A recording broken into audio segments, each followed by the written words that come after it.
વિશ્વના ધનાઢ્ય વ્યક્તિ પૈકીનો બીજો ક્રમાંક પ્રાપ્ત કરે, કે જેની પાસે દુનિયામાં સૌથી વધારે રૂપિયા હોય ને એમાં બીજા નંબરનો વ્યક્તિ એટલે એલોન મસ્ક. એલોન મસ્કની સ્પેસ કેપ્સ્યુલ હતી કે એની અંદર સુનિતા વિલિયમ્સ બેસીને પરત આવ્યા. 200 કરોડના ખર્ચે અહીંથી મોકલી, એમાં એ બેઠા ને પરત આવ્યા. આપણી પાસે કોઈ એવું સંસાધન નહોતું કે સુનિતા વિલિયમ્સને પછા અહીંયા લાવી શકીએ. પણ એલોન મસ્ક જ્યારે નાના હતા, પેલું કબૂતર ઉડે, આખો દિવસ ઉડી આવે, ફરીથી એના માળા ઉપર પાછું જાય ને તો એને વિચાર આવે કે કબૂતરને કોણ એવું કહેતું છે કે આજ તારો માળો છે. દેખાવમાં તો બધાય કબૂતર હરખા લાગે છે અને માળા બધાને સરખા હોય, છતાં આ કબૂતરને કેમ ખબર પડતી છે કે અહીંથી ઉડાઈને પાછું ન્યા જવાય. ભવિષ્યમાં મારે પણ એવા રોકેટ બનાવવા છે કે અહીંથી જ ઉડે, પાછું અહીંયા જ પાછું આવે. આપણી કલ્પના ચાવલાને આપણે ખોઈ છે. શું કામ એને? કે સ્પેસ જ્યારે ગુરુત્વાકર્ષણની અંદર આવ્યું ને ત્યારે એ બળી ગયું હતું. બધા સ્પેસ એવા નથી કે અહીંથી ઉડે ને પાછા ન્યા પરત ફરે. આ નાનપણથી વિચાર છે એનો પોતાનો કે મારે મોટા થઈને આ બનાવવું છે. એટલે એ જ્યારે કબૂતર ઉડે ને પાછું બેસે, આ પ્રક્રિયામાં જ્યારે એ મશગુલ હોય ને ત્યારે એના મમ્મી એને એવું કે બેટા જમી લ્યો, બેટા સૂઈ જાઓ. એલોન મસ્ક એક પણ પ્રકારનો જવાબ આપે નહીં. મોટા થાય થોડા એટલે એના મમ્મી ડૉક્ટરની પાસે લઈ જાય, ડૉક્ટરને એવું કે એના કાનમાં કંઈક તકલીફ લાગે છે, હું એને ક્યારેય પણ બોલાવું તે સાંભળતા જ નથી, મારા દીકરા સાંભળતા નથી. એટલે ડૉક્ટરે પાછા પૈસા ખંખેર વાટ્યું શું કે હા એના કાનની અંદર તકલીફ છે, એનું ઓપરેશન કરે પાછો.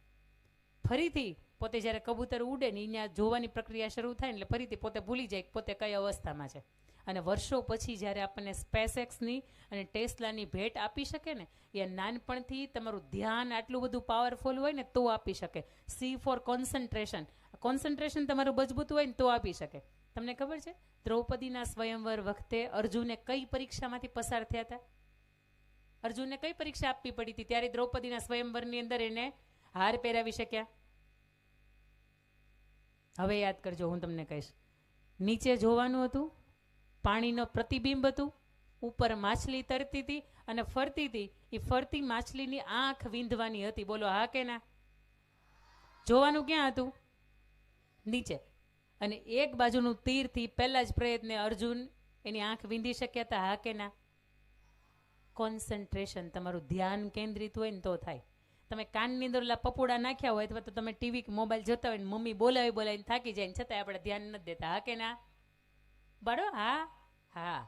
પણ અમે પુસ્તક આમ ખોલીને બેઠા હોય અને બાજુમાં કોઈ પણનો અવાજ આવે અને હજી તો નામ લેતા હોય કે મહેમાન આવ્યા, પણ મહેમાન તમારે 3 પેઢીએ હગા નથી થતા. તમે તમારું પુસ્તક ખોલ્યું છે ભાઈ, ન્યા જોવો ને. સ્વામી વિવેકાનંદ કે જેમના પટાંગણની અંદર તમે હું આવતીકાલનો એનો જન્મદિવસ છે ઉજવવાની તૈયારીમાં છીએ, પોતે એક વખત દીવાના અજવાળે બેઠા બેઠા વાંચતા હતા. આજ મેરી યાર કી શાદી હે કરતી કરતી એક બારાત ત્યાંથી પસાર થઈ, 2-4 જાનૈયા હતા ને પાછળ રહી ગયા. એટલે એણે સ્વામી વિવેકાનંદની પાસે આવીને એને પૂછ્યું કે અહીંથી જાન પસાર થઈ? ત્યારે સ્વામી વિવેકાનંદે શું કીધું ખબર છે? મને નથી ખબર, હું તમને પૂછું અહીંથી જાન પસાર થઈ. તમે વિચારો એ વાંચતા હશે તો પાવરફુલ કેટલું એનું ધ્યાન હશે. તમારી બાજુમાંથી એક કીડી પસાર થાય ને તોય આપણે જોતા હોય, 10 વખત લાઇટ વહી જાય ને તોય આપણને ખબર હોય. ત્યાં સુધી કે આપણે શેરીના નાકે ખૂણે બેઠા હોય ને તો કેટલી એક્ટિવા ગઈ ને એના નંબર સહિત આપણને યાદ હોય. બોલો. પણ આપણે પુસ્તકમાં વાંચતા હોય ત્યારે તો કે ત્રીજી લીટી અમને ભૂલાઈ જાય. આ ડાન્સને ગમે એટલા ઓલા પ્રેક્ટિસ કરવાની હોય ને તો અમે 10 વખત પ્રેક્ટિસ કરીએ ને 11 વખત ટીચરની જરૂર ન પડે, અમે બેસ્ટ પરફોર્મ કરીએ. આ 10 વખત એક ક્વેશ્ચન વાંચીએ પછી 11મી વખત આવું પ્રેક્ટિસ કરીએ છીએ, ત્યાં તકલીફ થાય છે. ધ્યાન એટલું બધું મજબૂત રાખો કે જે સમયે તમે જે કરો છો ને શ્રેષ્ઠ કરો છો.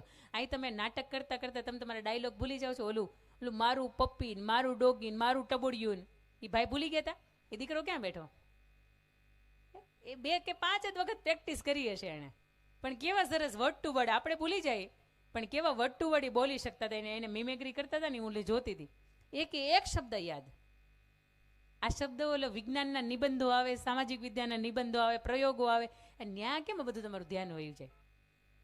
જીવનમાં કોન્સન્ટ્રેશન બહુ મહત્વનું છે કે આસપાસ લાઇટ વહી જાય તોય ભલે, આસપાસ તડકો કે ટાઢ આવે તોય ભલે, પણ મારું કામ અત્યારે પુસ્તક ખોલીને વાંચવાનું છે.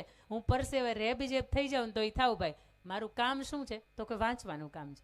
અને વિદ્યાર્થી અવસ્થાની અંદર તમને વાંચવાનું એટલા માટે જ કહે છે કે તમારી માટે કોઈ જવાબદારી નથી. ગાયો નીંદ નાખવાની જવાબદારી તમારી ખરી કોઈ? એને પાણી પાવાની જવાબદારી તમારી કોઈ? બપોરે વાડીએ મજૂરો હોય તેની ભાત કરવાની જવાબદારી તમારી કોઈ ખરી? ભાત વાડીએ પહોંચાડવાની જવાબદારી ખરી? ભેંસું લઈને વાડીએ જવાની જવાબદારી ખરી?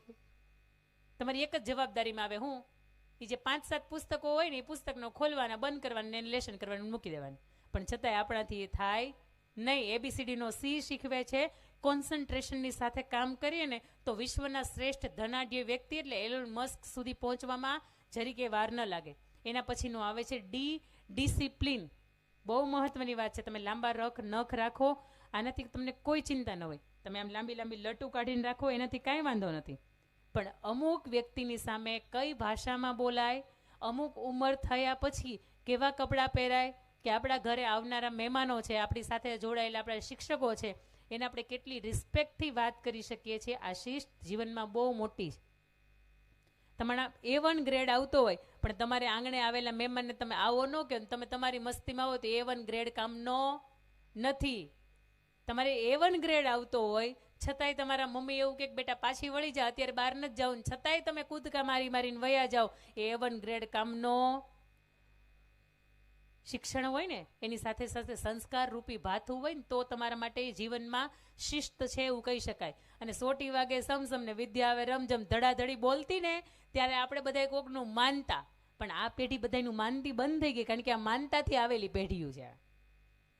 અહીંયા તો હજી વાંધો નથી, ઈશ્વરની કૃપાને તમારી ઘરે મારી ઘરે લક્ષ્મીજીનો જન્મ થયો, પણ અહીંયા તો કેટલાયની માનતાઓ હશે. શિહોરી માતાજીની માનતા ને ભાવનગરના દેવની માનતા હશે ને, ઓલી બાજુ જાય તો માતાજીની માનતા હશે ને, અમારા હુરાપુરા દાદાની માનતા હશે ને, કુળદેવીની માનતા હશે ને. આ એ પછી માનતા પછી આવ્યા છે, એટલા માટે તમારું મારું માનતા. આ મમ્મી એવું કહીશ તમે માનતા નથી એમ, પણ જીવનની અંદર બેટા શિસ્ત હોવી ને બહુ જરૂરી છે. અમુક સમયે અમુક તમારું વર્તન હોય ને એનાથી મા બાપની પ્રતિષ્ઠા કે મા બાપે આપેલા જે તમને સંસ્કાર થાય ને એ છતાં થતા હોય. હવે અહીંયા સરસ મજાના ગીત વાગતા હોય પણ હુરિયો બોલાવવાની જવાબદારી આપણી છે. એટલે ભાઈ આપણી નથી. કોઈ દીકરી અહીંથી જતી હોય ને કોઈ છોકરો એને સીટી મારે, આ શિસ્તનો પૂરેપૂરો ભંગ કર્યો કહેવાય. અમુક જીવનની અંદર કયા સમયે કેવું વર્તન કરવું ને એનાથી તમને શાળામાંથી કે મા બાપ તરફથી મળેલા સંસ્કારો છે ને તમને એ છતાં થાય છે. સામૂહિક તમે તાલી પડો, હુરિયો ન બોલાવાય. અને તમે હુરિયો બોલાવતો ને એકાદો અહીંથી સંચાલક તમારી સામું જોવે એટલે તમારી નજર ફરે ને ત્યાં ખબર પડી જાય કે આપણે આ ભૂલ કરી પણ હવે બીજી વખત આપણે નહીં કરીએ. સમજાયું? ડિસિપ્લિન તમને શીખવે છે. ડી પછી આવશે એફર્ટ, મહેનત. કૃષ્ણ ભગવાને ગીતાજીની અંદર 5200 વર્ષ પહેલા કહી ગયા, કર્યા વગર કાંઈ, બોલો અધૂરું વાક્ય પૂરું કરો, કર્યા વગર કાંઈ મળતું નથી, અને મળેલું ફોગટ. કર્મ કર, ફળની ચિંતા ના કર. શિક્ષાપત્રી તમે ખોલો ને તો એની અંદર એ લખ્યું છે કે મનુષ્ય દેહે થઈને કોઈ કામ ન થાય ને આવું કોઈ દુનિયાનું કામ નથી. તમે માણસ છો અને દુનિયાનું કોઈ પણ કામ તમારી સામે મૂકે ને તો એ થાય. કર્મણે વાધિકા રસ્તે માં ફલેશું કદાચ, અને તું કર્મ તો કર, ફળની ચિંતા હું કરીશ. મહેનત કેવી હોય ને એનું દ્રષ્ટાંત મારે તમને આપવું છે. તમારામાં કોઈ પણ નામનું ઈ ઉપરથી નહીં આવતું હોય, એકતા હશે તો કદાચ ઈથી શરૂ થતું હશે, બાકી ઈ ઉપરથી કોઈના નામ નહીં આવતા હોય. પણ ઈ ઉપરથી પુરુષાર્થ કેવો હોય, મહેનત કેવી હોય, આની મારે તમને એક બહુ મજાની વાત કરવી છે. ન્યુયોર્કનું એક બાળક કે જેની ઉંમર 6 વર્ષની, એનું નામ એમેટ. શું નામ? એમેટ. 6 વર્ષનો હોય અને એના પપ્પાને એવું કે પપ્પા સાયકલ લેવી છે. પપ્પાની પાસે કેપેસિટી હોય છતાંય પપ્પા એને સાયકલ લઈ દે. હું અધૂરું એટલા માટે મૂકું તમે જાગતા રહ્યો. પપ્પા એને સાયકલ લઈ દે, નો લઈ દે. એટલે એમેટ હું નક્કી કરે, સાયકલ તો લેવી છે, ગમે એ થાય. પપ્પા ભલે ન લઈ, મમ્મી પાસે જાય, મમ્મી સાયકલ લેવી છે. પપ્પાએ ના પાડીને એટલે સમજી જ જવાનું બેટા સાયકલ નથી લેવાની. મમ્મી ને પપ્પાને બેયને ના પાડે, બાજુવાળાને કઈ કહેવાય સાયકલ તમે લઈ દો એમ. ન્યુયોર્કની અંદર એની ભાષાની અંદર આ ઘટના આખી એની ભાષાની અંદર છે, પણ હું તમને ગુજરાતી ભાષાની અંદર એની વાત કરું છું. એ એમેટ વિચારે કે હવે શું કરી શકાય. યુટ્યુબ તો ખોલતા આવડે ને, આજના બાળકોને યુટ્યુબ તો ખોલતા આવડે ને. એમાં આમ ઓલું બોલે ને, આમ પકડીને આમ કરી આમ બોલે ને કંઈ પણ વસ્તુ તો એની અંદર તરત આવે દ્વારિકાનો નાથ મારો રાજા રણછોડ છે. એટલે આખા ગીત જેટલા પણ કોરિયોગ્રાફી થઈ હોય ને બધા આવે. એમાં તમે સર્ચ કરો કે રાધાનું ગીત તો બધા આવે. તમે એમાં સર્ચ કરો કે ફિઝિક્સ એના વિશે મારે જાણવું તો બધું આવે. એના વિશે તમે કાંઈ પણ સર્ચ કરો એટલે આમ પકડીને, એટલે એમાં લખવાની જરૂર નથી. એટલે નાનું જે ટાબરિયું છે ને 5-6 વર્ષનું, એ શું કરે, જોની જોની યસ પાપા, એટલે આખી ઓલી પોએમ છે ને આવી જાય. પછી બેઠું એ મોજથી આમ આડો ફોન રાખીને જોતું હોય, જોવા દેવાનું. 5-10 મિનિટ એને દેવાનું, કારણ કે હવે તમે ના નહીં પાડી શકો હાવ, થોડુંક દૂર રાખીને 5-10 મિનિટ જોવા દેવાનું, એટલે એને આત્મસંતોષ થઈ જાય કે મમ્મી હાવ ના નથી પાડતી. અને મમ્મી તો કે માથે બે શિંગડા છે, પપ્પા તો કે માથે બે શિંગડા છે, આ ખીજાવા હાટુથી જ આપણા જીવનની અંદર આવ્યા છે.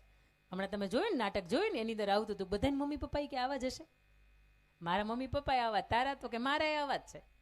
સતત ખીજાવ છો ને એટલે આ ટિકટોકની જનરેશન છે, અને તમે ટક ટક કરો છો ને એને ગમતું નથી. આ 6 વર્ષનો એમેટ નક્કી કરે શું કરી શકાય. રમકડા મારા જેટલા પણ ઘરની અંદર છે એને વેચી નાખો. એના ઘરની અંદર પોતાના જેટલા પણ રમકડા હતા ને બધાને વેચી નાખે. એમાંથી 4500 રૂપિયા આવે અને સાયકલની કિંમત 6000 રૂપિયા. હજી ઘટે? હજી ઘટે ને? કેટલા ઘટે? કેટલા ઘટે? હા, તમે જાગો છો, ગણિત તમારું પાવરફુલ છે, વાંધો નથી. 1500 રૂપિયા ઘટે. શું કરી શકાય? એટલે ભાઈ યુટ્યુબની અંદર સર્ચ કરે કે 4500 રૂપિયાની અંદર હું કયો ધંધો શરૂ કરી શકું. 6 વર્ષનું બાળક, લિસ્ટ એક આવે અને લિસ્ટની અંદર લખ્યું હોય કે તમે આઈસ્ક્રીમનું સોફ્ટી આઈસ્ક્રીમ બનાવવાનું મશીન લઈ આવો, એની સાથે પાવડરનો ડબ્બો લઈ આવો, એમાં તમારે પાણી નાખવાનું અથવા તો દૂધ નાખવાનું અને ઓટોમેટિક પ્લાન્ટથી ચાલે. તમામ સ્વિચ દબાવો એટલે સોફ્ટી આઈસ્ક્રીમ બની જાય, તમે આપી શકો. બાળકને આઈડિયા બહુ મજાનો હોય, કારણ કે બાળકને આઈસ્ક્રીમ ભાવતા હતા. પોતે નક્કી કર્યું કે 4500 રૂપિયામાંથી આપણે આ કરવાનું છે. 4500 રૂપિયામાંથી પોતે શરૂઆત કરી. 6000 સાયકલ તો હજી લેવાની જ છે, ઊભી જ છે સાયકલ પોતાની લેવાની, પણ 4500 રૂપિયામાંથી પોતે એવું નક્કી કરે કે મારે આ કરવાનું છે. 4500 રૂપિયામાંથી સોફ્ટી આઈસ્ક્રીમ બનાવવાનો પોતાનો ધંધો શરૂ કરે.